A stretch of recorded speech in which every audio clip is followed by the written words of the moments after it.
Y bueno, queman banderas irlandesas, queman carteles de muerte a los católicos, eh, fotos de mujeres republicanas, de gente del Sinn Féin, las queman, les pegan tiros, etcétera, etcétera. Pandemia digital, desinfectando su cinismo.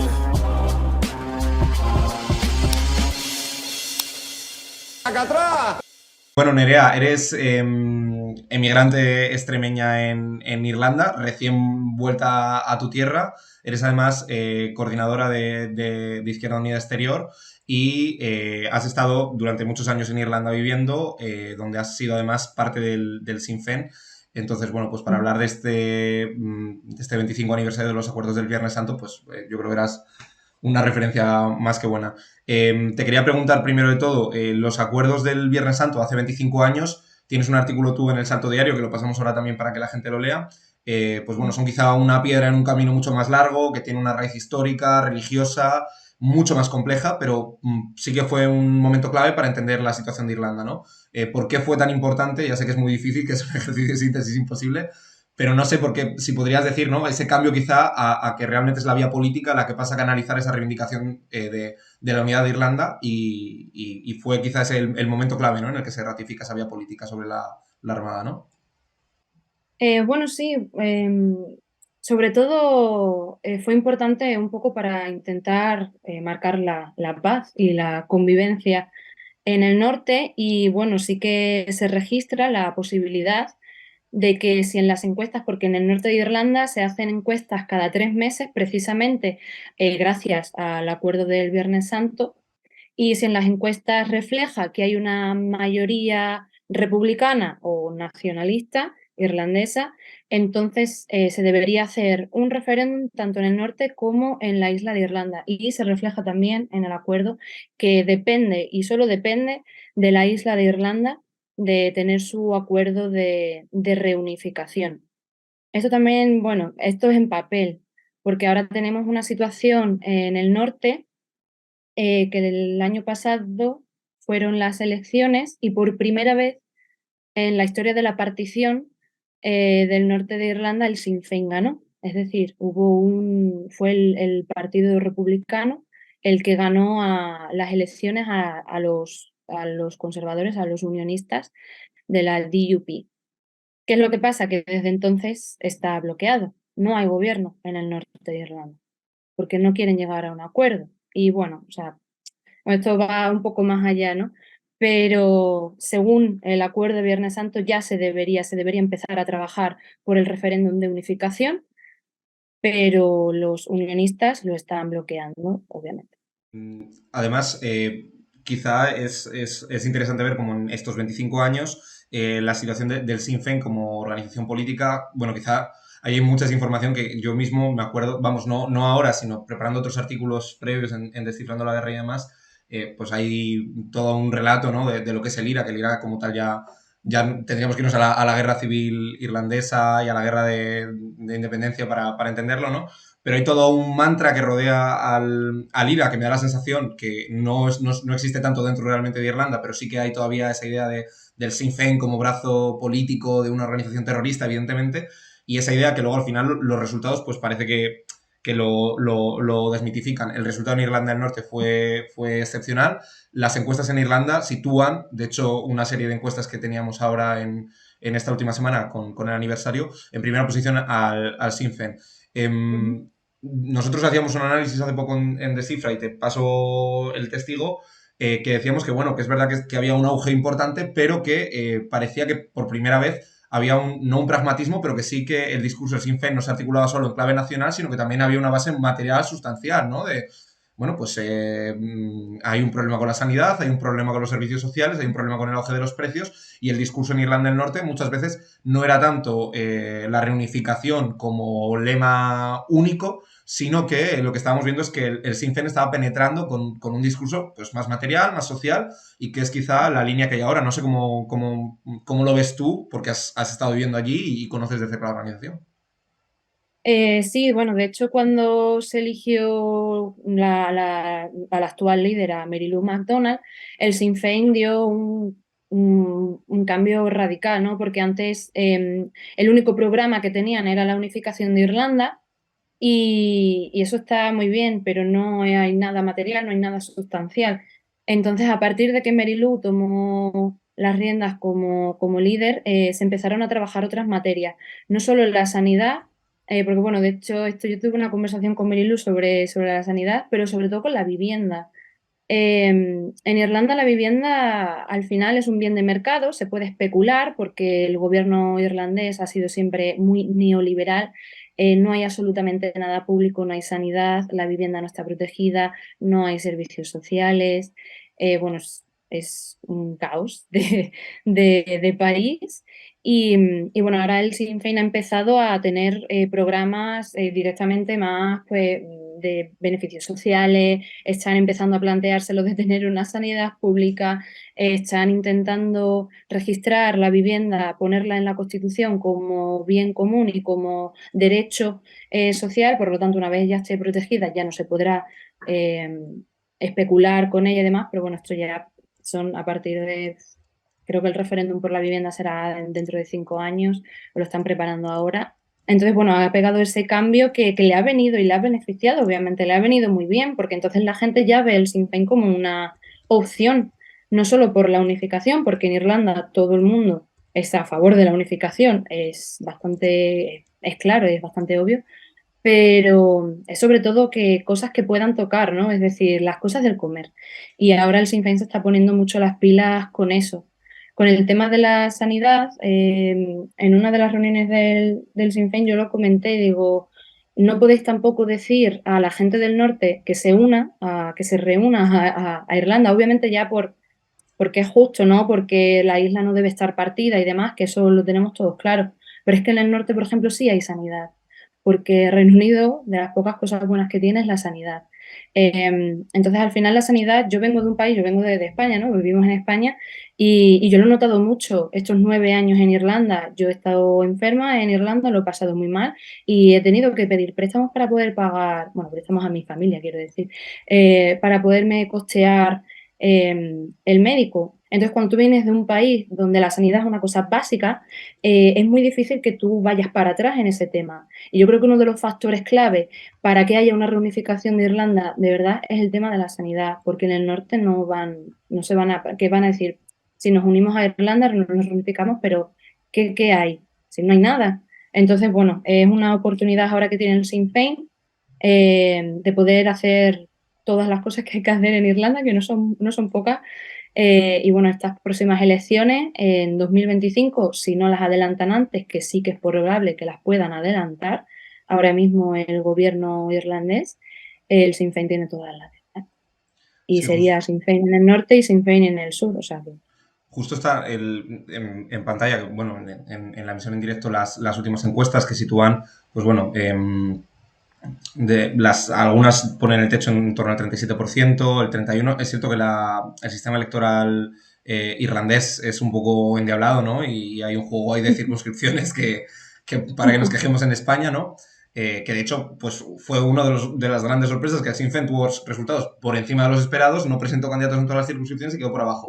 Pero ahí hay pues un enfoque complicado, ¿no? De cómo articular todas esas mayorías, sobre todo porque Reino Unido no mueve ficha y claro, todo el mundo tiene en el horizonte la idea de la unificación, pero quizá, y aquí te pregunto, ¿es algo factible realmente a corto plazo o sí que esto se entiende como una carrera más de fondo para tenerla presente a unos años vista, a seguir ampliando la base social?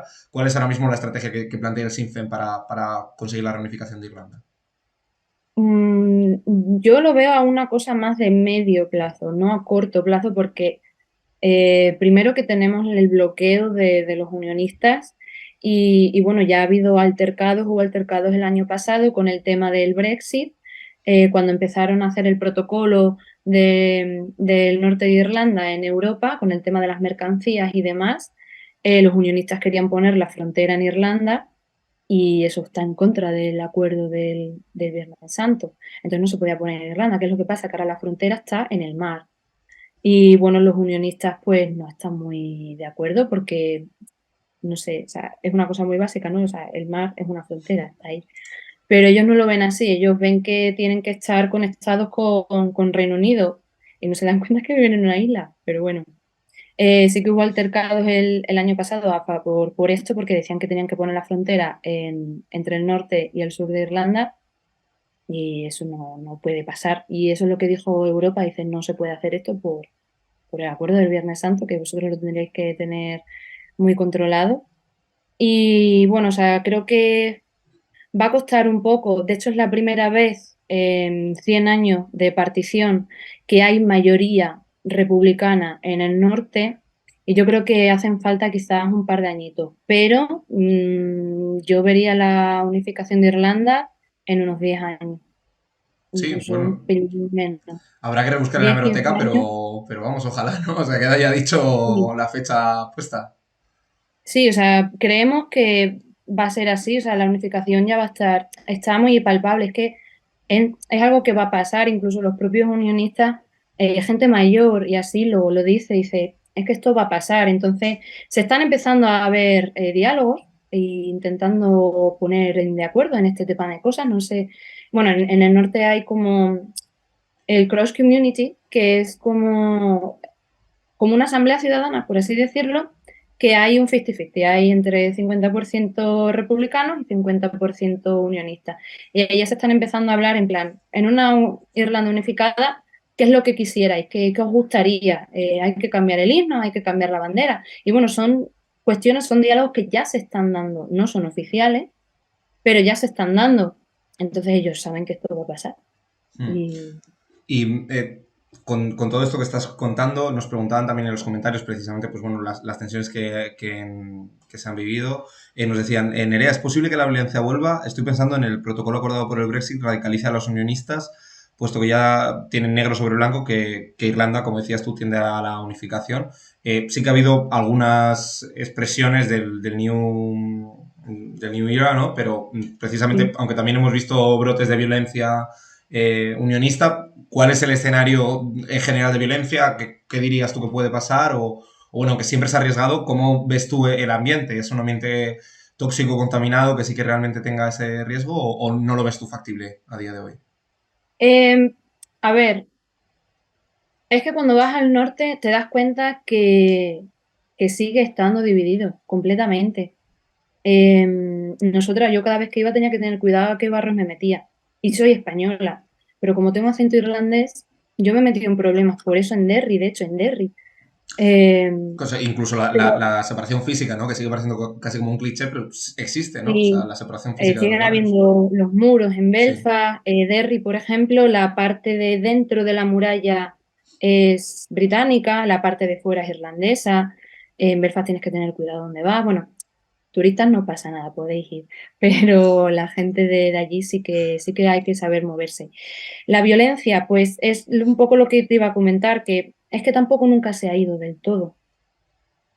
Entonces, el año pasado eso, hubo muchos altercados unionistas, siguen haciendo las hogueras, no sé si conocéis las hogueras de junio, donde los unionistas hacen unas hogueras enormes, el 13 de junio creo que es, y bueno, queman banderas irlandesas, queman carteles de muerte a los católicos, eh, fotos de mujeres republicanas, de gente del Sinn Féin, las queman, les pegan tiros, etcétera, etcétera. Y Vamos, ahora, una por ejemplo, cosita suavecita, ¿no?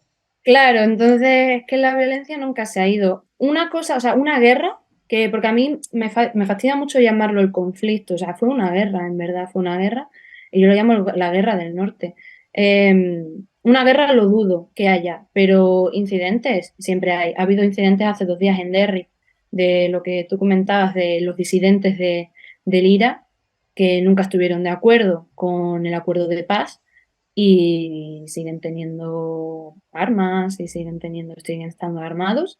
Y ha habido eso, ha habido incidentes porque han intentado asesinar a un jefe de policía hace un par de días, está el hombre hospitalizado. Entonces, bueno, o sea, en Dublín, incluso en Dublín yo me acuerdo que me tuve que ir a mi casa porque un vecino mío tenía 8 kilos de explosivos. Y la policía y el ejército me dijo, señora, usted se va, váyase a otro sitio. Tuve que dormir en casa de unos amigos. Y es en Dublín, ¿sabes? Entonces, bueno, la violencia nunca se ha ido. Es cierto que no hay una guerra, pero cuando más se está viendo a partir del Brexit, que sí se ha visto que va a haber una unificación de Irlanda, porque el Brexit ha acelerado el proceso, básicamente, Mm. eh, sí que va a haber incidentes, claro. Hay una cuestión, como dices tú, de que en Irlanda del Norte la división es real y hay una tendencia demográfica que también parece que juega en contra del Reino Unido porque los datos que muchas veces son, bueno, ya lo hemos visto en el Líbano o en muchos sitios que esas mayorías religiosas de cuotas se vuelven en contra o caducan con el tiempo y realmente, pues no solo ya a nivel de voto, sino que incluso el clivaje religioso parece que a veces se desdibuja, ¿no? Que, por ejemplo, las generaciones jóvenes quizá no lo sienten con tanta intensidad, pero que además hay cada vez más católicos en Irlanda del Norte, o por lo menos el nivel de protestantes no ha sido tan abrumador como en otros tiempos, y sobre todo que ya se está, quizá, fundamentalmente en Irlanda del Norte, te pregunto también, porque yo sí que es cierto que es lo que había leído muchos analistas, que se va disolviendo un poquito ese clivaje tan religioso, ¿no? Y ya no empieza a ser lo fundamental, quizá volviendo un poco con lo que hablamos al principio, ¿no? Claro, al final tampoco nunca fue, bueno, fue a lo mejor hace 200 años, fue la cuestión religiosa, pero nunca fue una cuestión de religión, fue una cuestión de identidad. Eh, y ahora, pues eso, pues la gente ha perdido mucha, en Irlanda incluso, que siempre ha sido muy católica, a partir de todos los abusos que han cometido en Irlanda los curas y las monjas y que todo eso se ha empezado a desenterrar ahora y demás, ha bajado muchísimo los niveles de personas creyentes, ¿no? O personas que practican. Y bueno, en el norte es eso, ahora mismo hay más católicos que protestantes, pero bueno, al final es que no es tanto la religión, la gente no va a misa, pero es más una identidad cultural al final, ¿no? Que eso es lo que es una identidad que choca bastante, no o sea, eres británico o protestante, eres irlandés católico, pero no es por religión ya. Que siguen habiendo lemas y tal, pues eso contra los católicos, kill all takes, que se llama, que es como lo dicen los protestantes, que es matar a los católicos, pero al final es la culturalidad, la identidad cultural que representa a los católicos, que son los irlandeses. Y para la gente, pues la gente que lo está comentando en los comentarios o la gente que no vea después el programa en diferido, ¿cuáles son las claves o los puntos que crees tú que tendríamos que estar pendientes en los próximos meses, los próximos años, para entender lo que va a pasar en Irlanda? Bueno, más allá de las elecciones, ¿no? No sé si algunos nombres o algunas fechas o algo que creas tú quiero decir, por seguirle la pista a Irlanda, más allá de estas efemérides, ¿no? Que vienen, van y entre medias pasan cosas. Pues mira, sí, de hecho hace un par de días, que bueno, que tiene que ver un poco con las elecciones en el norte, pero que va a traer mucha cola. Como he comentado antes, las elecciones fueron hace 1 o 2 años, y como ganó el Sinn Féin, porque en el norte tú no puedes hacer un gobierno, el gobierno tiene que ser de múltiples partidos, ¿no? O sea, a partir del acuerdo de Viernes Santo no es un gobierno al uso, no es como aquí que, bueno, puede haber una coalición o demás, pero allí todos los partidos que se presentan a elecciones tienen que estar dentro del gobierno. Y bueno, es un jaleo, la verdad. Pero, ¿qué es lo que pasa? Que los conservadores, los unionistas, no quieren formar gobierno con el Sinn Féin porque por primera vez les ha ganado. ¿Qué es lo que pasa? Que el secretario por Irlanda del Norte en Stormont, ya les ha dicho, nos ha puesto una fecha que es en enero de 2024. Si no hay un gobierno, va a tener que haber otras elecciones y eso va a ser un jaleo, porque yo creo que el Sinn Féin va a volver a ganar y va a haber bastantes incidentes. Otras fechas que hay que tener en cuenta, no solo las elecciones, pues por ejemplo ahora lo que estamos haciendo en Irlanda, y digo en plural porque yo todavía no sé si me voy a poder quedar en España o no, pero es sobre todo Seguramente el sí, tema de la ¿no? vivienda. Espero que sí, no lo sé. Ojalá, llevo ya mucho tiempo fuera. Pero bueno, el tema sobre todo de la vivienda.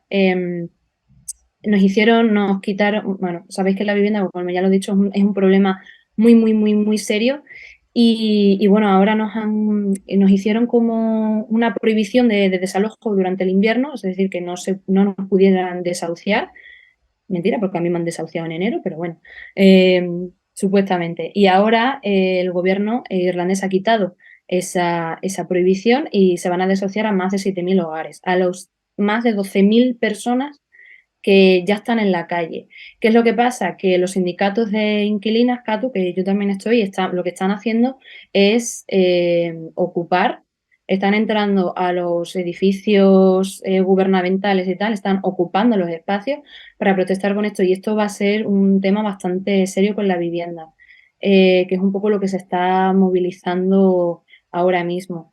Y, y por lo demás, pues las elecciones, la vivienda es un poco lo que nos tiene Mm. más ahora mismo eh, atados de pies y manos. Em, Pero sí. Tengo que aprovechar también por la parte que toca y porque además sí que hay mucha audiencia fundamentalmente latinoamericana.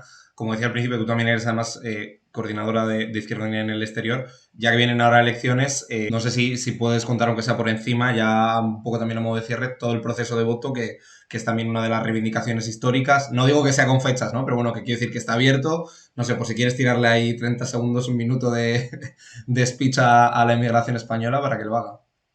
Sí, pues genial, pues muchas gracias. Nada, ya sabéis, si no sabéis, el voto rogado ya se derogó, que ha sido una lucha histórica de la inmigración, y ahora mismo están abiertos los plazos para solicitar la documentación si eres residente temporal y para los residentes permanentes no tenemos que hacer nada, simplemente tenemos que esperar a que nos lleguen los votos o los podemos descargar telemáticamente. Y si hay que hacer alguna rectificación en el censo, que te has cambiado de domicilio o demás, es en esta semana, de este lunes al próximo lunes, donde se tiene que hacer la rectificación. Y nada, ya vamos a poder votar con garantía, nos han ampliado para votar en los consulados, en las embajadas, van a llegar nuestros votos a España, no se van a perder. Y nada, os animo a participar en el exterior porque, bueno, al final sobre todo un poco eso, ¿no? La participación electoral en el exterior antes del voto rogado era de un 40-42% y con el voto rogado cayó a un 5% de participación electoral. Así que yo creo que estas elecciones van a estar divertidas para que se vea que el exterior, al final somos casi 3 millones de personas inscritas en el censo y somos la tercera provincia más grande del Estado español. Así que yo creo que estaría bien poder ejercer nuestro derecho que hemos conquistado nosotras además, que es de la inmigración, y os animo a que os acerquéis también a nosotras ahí exterior, que siempre estamos dispuestas a resolver dudas, a charlar, a lo que sea. También no sé si viste la parte final, siempre cerramos con todos los invitados pidiéndole pues alguna recomendación cultural. Entonces, pues bueno, ya que estamos hablando de Irlanda, buena música, buen cine, buena literatura, pero yo no sé si tuvieses que decirle algo a alguien para engancharle, para que se pongan algo hoy. Hoy es martes noche, yo estoy con la cabeza out, pero quiero decir, una buena película, un buen libro, no sé, ¿qué le dirías tú a alguien para que se enamore de Irlanda como te has enamorado tú para estar tanto tiempo, imagino? Uf, pues mira, de película, la película que más me gusta, El viento que agita la cebada. De hecho, es la única película que cuenta bien la guerra civil, porque claro, no solo hubo una guerra de independencia, hubo una guerra civil cuando Michael Collins firmó el Tratado de Vendió a los 6 condados del norte. Esa es la única película que yo siempre recomiendo. Luego, de libros, si queréis seguir hablando de este tema sobre el norte ya de los años 70, No digas nada, es un libro muy duro. Yo tuve pesadillas leyéndolo. No me acuerdo, Patrick, no me acuerdo cómo se llama cómo es el apellido, pero bueno, lo ponéis, no digas nada. Y es genial ese libro. Y bueno, de música, mi grupo favorito es Lancum, que es folk, pero folk de actual y tiene unas canciones, unos temas geniales, súper bonitos. Y no sé, más de música, obviamente Luke Kelly de Dubliners, si queréis ser más clásicas. Y ya está. Bueno, yo creo que queda de sobra, ¿no? Que nos vamos con deberes para poder seguir de cerca Irlanda. Pues nada, muchas gracias, Nerea, por habernos dejado este Gracias a ratito, que vosotras. sé que tienes agenda hasta arriba. Y bueno, pues a ver si nos vemos pronto y si no, pues la próxima vez que venga, pues para hablar de la Irlanda reunificada. Ya estés Venga. dentro o fuera para hablar de eso, seguro que te traemos también. Sí, sí, sí. Ojalá sea más pronto que tarde. Nada, muchas gracias a vosotras por la invitación. Me lo he pasado Muchísimas muy bien. gracias, un beso muy fuerte, adiós. Chao. Venga. Agur. Pues bueno, ahí habéis tenido a Nerea Fernández. Además, yo creo que un gusto también escuchar eso, la claridad con la que se hace bueno, pues más allá de la brocha gorda con la que muchas veces hay una aproximación a Irlanda con eso, con una idea quizá algo romantizada, con una noción de violencia abstracta. Y yo creo que, bueno, pues aunque pueda ser a veces complejo acercarse a países que no tenemos un conocimiento diario, que no hay una cobertura, pues bueno, esto es un poquito la función que también intentamos tener. Llegó el momento de no estar callado, de desmontar inventos que vienen envenenados. Es contrainfo, que no es lo mismo. Pandemia digital, desinfectando su cinismo. Gracias por la suscripción, muchísimas gracias.